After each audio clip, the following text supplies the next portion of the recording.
Hi friends, welcome to my channel சிகரத்தில் சரண். TNPSC எக்ஸாமுக்கு prepare பண்ணுற எல்லா கேண்டிடேட்ஸ்க்கும் என்னோட பெஸ்ட் விஷஸ். இந்த சேனலில் டிஎன்பிசிக்கு சம்மந்தமான லேட்டஸ்ட் அப்டேட், அதுக்கப்புறம் model question paper, previous year question paper எல்லாமே இந்த சேனலில் அவைலபிளாக இருக்கும். ஸோ மறக்காமல் சிகரத்தில் சரண் சேனலை சப்ஸ்கிரைப் பண்ணிவிடுங்க. இந்த வீடியோவில் நம்ம என்ன பார்க்க போகிறோம் அப்படின்னா, டிஎன்பிசி எக்ஸாமுக்குரிய அப்டேட்டட் சிலபஸில் ஜென்ரல் சயின்ஸ், அதாவது பொது அறிவியல், இந்த யூனிட்லேருந்து ஃபிசிக்கல் குவான்டிட்டிஸோட மெஷர்மெண்ட், அப்புறம் ஜென்ரல் சயின்டிஃபிக் லாஸ் இன் மோஷனில் ஃபோர்ஸ், ப்ரெஷர், எனர்ஜி, அதுக்கப்புறம் basic principles of mechanics, electricity, magnetism, light, sound, heat, அது மட்டும் இல்லாமல் கெமிஸ்ட்ரியில் ஆசிட்ஸ், பேஸ், சால்ட், அதுக்கப்புறம் பெட்ரோலியம் ப்ராடக்ட்ஸ், ஃபெர்டிலைசர்ஸ், பெஸ்டிசைட்ஸ், அதுக்கப்புறம் பயாலஜியில் classification of living organism, evolution, genetic, physiology, health and hygiene, human diseases, இந்த டாப்பிக்லேருந்து நம்ம தமிழ்நாடு கவர்மெண்ட் ரிலீஸ் பண்ண மாடல் சயின்ஸ் கொஷின் பேப்பர்லேருந்து இருக்கிற கொஷின் அண்ட் ஆன்சர்ஸை டீட்டெயிலாக இந்த வீடியோவில் நம்ம பார்க்கலாம். கொஷின்: ஸ்மார்ட் சிரஞ்ச் பற்றிய கூற்றுகளில் சரியானது எது? அதாவது இங்கே 4 ஸ்டேட்மெண்ட் கொடுத்துருக்காங்க. இந்த ஸ்மார்ட் சிரஞ்சில் எந்த ஸ்டேட்மெண்ட்லாம் கரெக்டானது அப்படின்னு சொல்லிட்டு கண்டுபிடிக்கணும். ஸ்டேட்மெண்ட் 1 என்ன கொடுத்துருக்காங்க அப்படின்னா உள்ளிழுக்கும் ஊசி. ஸ்டேட்மெண்ட் 2 என்ன கொடுத்துருக்காங்க அப்படின்னா மீண்டும் பயன்படுத்தலாம். ஸ்டேட்மெண்ட் 3 என்ன கொடுத்துருக்காங்க அப்படின்னா பயன்பாட்டிற்கு பிறகு அனைத்து கூறுகளும் ஒன்றோடொன்று இணைக்கப்பட்டுள்ளன. ஸ்டேட்மெண்ட் 4 என்ன கொடுத்துருக்காங்க அப்படின்னா மருத்துவர்கள் மட்டுமே பயன்படுத்த முடியும். இந்த கொஷினுக்கான option A 2, 3 and 4, B 2 and 4 மட்டுமே, C 1, 3 and 4, ஆப்ஷன் D என்ன கொடுத்துருக்காங்கன்னா 1 and 3. இந்த கொஷினுக்கான correct answer option D 1 and 3. அதாவது ஸ்மார்ட் சிரஞ்ச் பற்றிய கூற்றுகளில் சரியானது எது அப்படின்னா ஸ்டேட்மெண்ட் 1 கரெக்ட், உள்ளிழுக்கும் ஊசி. ஸ்மார்ட் சிரஞ்சுன்றது உள்ளிழுக்கும் ஊசி, அதாவது ரிட்ராக்டபிள் நீடில். ஸ்டேட்மெண்ட் 3யும் கரெக்ட் தான். பயன்பாட்டிற்கு பிறகு அனைத்து கூறுகளும் ஒன்றோடொன்று இணைக்கப்பட்டுள்ளன, அதாவது all components are interlocked after use. So correct answer option D 1 and 3. Question: சரியான கூற்று எது? இங்கே 2 ஸ்டேட்மெண்ட் கொடுத்துருக்காங்க. இந்த 2 ஸ்டேட்மெண்ட்டில் எந்தெந்த ஸ்டேட்மெண்ட்லாம் கரெக்டுன்னு கேட்குறாங்க. ஸ்டேட்மெண்ட் 1 என்ன கொடுத்துருக்காங்க அப்படின்னா இயற்கை டைமண்ட் தென்னாப்பிரிக்காவில் அதிகம் கிடைக்கின்றன. ஸ்டேட்மெண்ட் 2 என்ன கொடுத்துருக்காங்க அப்படின்னா இந்தியாவில் டைமண்ட் பன்னாவிலும் வஜ்ர கரூரிலும் கிடைக்கின்றன. இந்த கொஷினுக்கான ஆப்ஷன் A 1 மட்டும், B 2 மட்டும், C 1 and 2, D இவை எதுவும் இல்லை. இந்த கொஷினுக்கான correct answer option C 1 and 2. அதாவது ஃபஸ்ட் ஸ்டேட்மெண்ட் 1ம் கரெக்டாக, ஸ்டேட்மெண்ட் 2வும் கரெக்டாக. ஸ்டேட்மெண்ட் 1 என்ன கொடுத்துருக்காங்க இயற்கை டைமண்ட் தென்னாப்பிரிக்காவில் அதிகம் கிடைக்கின்றது. இந்த ஸ்டேட்மெண்ட் கரெக்ட். ஸ்டேட்மெண்ட் 2 இந்தியாவில் டைமண்ட் பன்னாவிலும் வஜ்ர கரூரிலும் கிடைக்கின்றது. ஸ்டேட்மெண்ட் 2வும் correct. So correct answer option 3 1 and 2. Question: cycle டயரில் இருந்து தேய்ந்து போவதற்கு பொறுப்பான சக்தி, அதாவது எந்த ஃபோர்ஸ் சைக்கிள் டயர் தேயறதுக்கான ரெஸ்பான்சிபிள் அப்படின்னு கேட்குறாங்க. இந்த கொஷினுக்கான ஆப்ஷன் A காந்த விசை, அதாவது மேக்னெட்டிக் ஃபோர்ஸ், B மின் விசை, எலக்ட்ரிக் ஃபோர்ஸ், C ஈர்ப்பு விசை, கிராவிடேஷனல் ஃபோர்ஸ், D உராய்வு விசை, ஃப்ரிக்ஷனல் ஃபோர்ஸ்.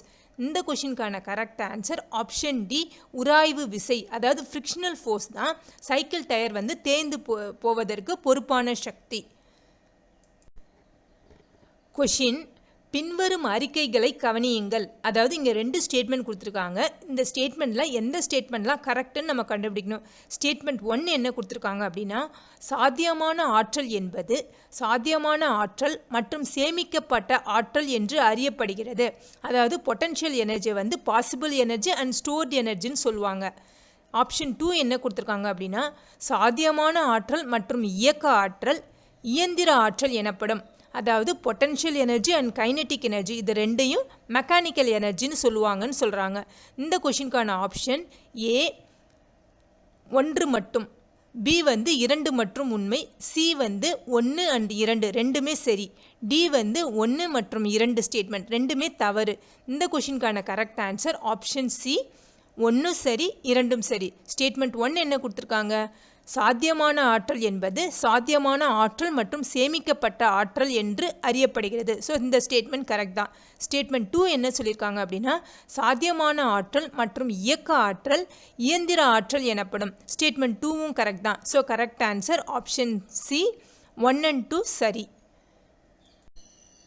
கொஷின், பட்டியல் 1ஐ பட்டியல் 2உடன் பொருத்தி கீழே கொடுக்கப்பட்டுள்ள குறியீடுகளிலிருந்து பொருத்தமான பதிலை தேர்ந்தெடுக்கவும். அதாவது பட்டியல் 1ல் என்னென்ன கொடுத்துருக்காங்க அப்படின்னா, ஏ வந்து நீர்மின் நிலையம், பி வந்து அனல் மின் நிலையம், சி வந்து காற்றாலை மின் நிலையம், டி வந்து அணுமின் நிலையம். பட்டியல் 2ல் என்ன கொடுத்துருக்காங்க அப்படின்னா, தூத்துக்குடி, ஆரல்வாய்மொழி, பாபநாசம், கூடங்குளம். இப்போ வந்து நம்ம பொருத்தலாம். ஃபஸ்ட்டு ஏ என்னன்னாக்கா நீர்மின் நிலையம், அதாவது ஹைட்ரோ பவர் ஸ்டேஷன். இதுக்கான கரெக்ட் மேட்ச் என்ன அப்படின்னா சியில் இருக்குது, அதாவது 3ல் இருக்குது. பாபநாசம் ஹைட்ரோ பவர் ஸ்டேஷன் நீர்மின் நிலையம் எங்கே இருக்குன்னா பாபநாசமில் இருக்குது. பி என்ன கொடுத்துருக்காங்க அப்படின்னா அனல்மின் நிலையம். இதுக்கான கரெக்ட் மேட்ச் வந்து தூத்துக்குடி. சி என்ன கொடுத்துருக்காங்க அப்படின்னா காற்றாலை மின் நிலையம், அதாவது விண்மில் பவர் ஸ்டேஷன். இதுக்கான கரெக்ட் மேட்ச் வந்து ஆரல்வாய்மொழி. டி என்ன கொடுத்துருக்காங்க அப்படின்னா அணுமின் நிலையம், அதாவது அட்டாமிக் பவர் ஸ்டேஷன். இதுக்கான கரெக்ட் மேட்ச் வந்து கூடங்குளத்தில் இருக்குது. ஸோ நீர்மின் நிலையம்கான கரெக்ட் மேட்ச் பாபநாசம், அனல் மின் நிலையம்க்கு தூத்துக்குடி, காற்றாலை மின் நிலையம்க்கு ஆரல்வாய்மொழி, அணுமின் நிலையம்க்கு கூடன்குளம். கொஷின், பின்வரும் அறிக்கைகளை கவனியுங்கள். ஸ்டேட்மெண்ட் 1 என்ன கொடுத்துருக்காங்க அப்படின்னா, கிராஃபைட்டின் உருகு நிலை 37,000 செல்சியஸ் ஆகும். அதாவது மெல்டிங் பாயிண்ட் ஆஃப் கிராஃபைட் வந்து 37,000 செல்சியஸ்னு சொல்கிறாங்க. ஸ்டேட்மெண்ட் 2 என்ன கொடுத்துருக்காங்க அப்படின்னா, கிராஃபைட்டை அதிகப்படியான அழுத்தத்திற்கும் வெப்பத்திற்கும் உட்படுத்தும் போது டைமண்டாக மாறும். அதாவது கிராஃபைட் வந்து எப்போ டைமண்டாக மாறும் அப்படின்னா, high atmospheric pressure and temperature கொடுக்கும்போது மாறும்னு சொல்கிறாங்க. இந்த கொஷினுக்கான ஆப்ஷன் ஏ வந்து 1 மட்டும் சரி, பி வந்து 2 மட்டும் சரி, சி வந்து 1 மற்றும் 2 இரண்டுமே சரி, டி வந்து 1 மற்றும் 2 இரண்டுமே தவறு. இந்த கொஷினுக்கான கரெக்ட் ஆன்சர் ஆப்ஷன் சி 1 மற்றும் 2 இரண்டுமே சரி. அதாவது கிராஃபைட்டின் உருகு நிலை 37,000 செல்சியஸ், இதுவும் கரெக்ட் தான். ஸ்டேட்மெண்ட் 2வும் சரி தான். கிராஃபைட்டை அதிகப்படியான அழுத்தத்திற்கும் வெப்பத்திற்கும் உட்படுத்தும் போது டைமண்டாக மாறும். So correct answer option C 1 மற்றும் 2 இரண்டுமே சரி. கொஷின், பின்வருவனவற்றில் எது இயற்கையில் கதிரியக்கமானது, அதாவது நேச்சுராகவே ரேடியோ ஆக்டிவ் எது அப்படின்னு கேட்குறாங்க. இந்த கொஷினுக்கான ஆப்ஷன் கார்பன் 12, கார்பன் 13, கார்பன் 14, இவை எதுவும் இல்லை. இந்த கொஷினுக்கான correct answer option C carbon 14. Carbon 14 தான் நேச்சுராகவே ரேடியோ ஆக்டிவ். அதாவது இயற்கையில் கதிரியக்கமானது எதுனா கார்பன் 14 தான். கொஷின், ஒரு பொருளின் நிறை 5 நியூட்டன் மற்றும் முடுக்கம் 9 நியூட்டன் பர் மீட்டர் ஸ்கொயர் எனில் விசையை கணக்கிடுங்கள். அதாவது ஒரு பொருளுடைய நிறை மாஸ் வந்து 5 நியூட்டன் கொடுத்துருக்காங்க, அக்சலரேஷன் முடுக்கம் வந்து 9 நியூட்டன் பர் மீட்டர் ஸ்கொயர் கொடுத்துருக்காங்க. இப்போ வந்து நம்ம ஃபோர்ஸ் கண்டுபிடிக்கணும். இந்த கொஷினுக்கான ஆப்ஷன் ஏ வந்து 4 newton, option B 45 newton, option C 5 newton, option D 2 newton. இந்த கொஷினுக்கான correct answer option B 45 newton. அதாவது ஃபோர்ஸ்க்கு என்ன ஃபார்முலா அப்படின்னாக்கா F = m × E, அதாவது மாஸ் இன்ட்டு அக்சலரேஷன். மாஸ் வந்து 5 நியூட்டன், அக்சலரேஷன் வந்து 9 newton per metre square. So 5 × 9 போட்டோன்னா என்ன வரும் அப்படின்னா நமக்கு 45 வரும். ஸோ ஃபோர்ஸ்க்கு வந்து 45 நியூட்டன்றது கரெக்டான ஆன்சர். ஸோ ஆப்ஷன் பி 45 நியூட்டன்றது கரெக்ட் ஆன்சர். கொஷின், காஸ் விதி தொடர்புடையது, அதாவது காஸ் லா வந்து எதுக்கு ரிலேட்டடாக இருக்குன்னு கேட்குறாங்க.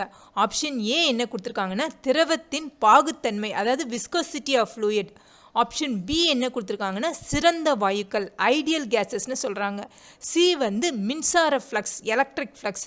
டி என்ன கொடுத்துருக்காங்க அப்படின்னா ஃப்ளக்ஸ் அடர்த்தி, அதாவது ஃப்ளக்ஸ் டென்சிட்டி.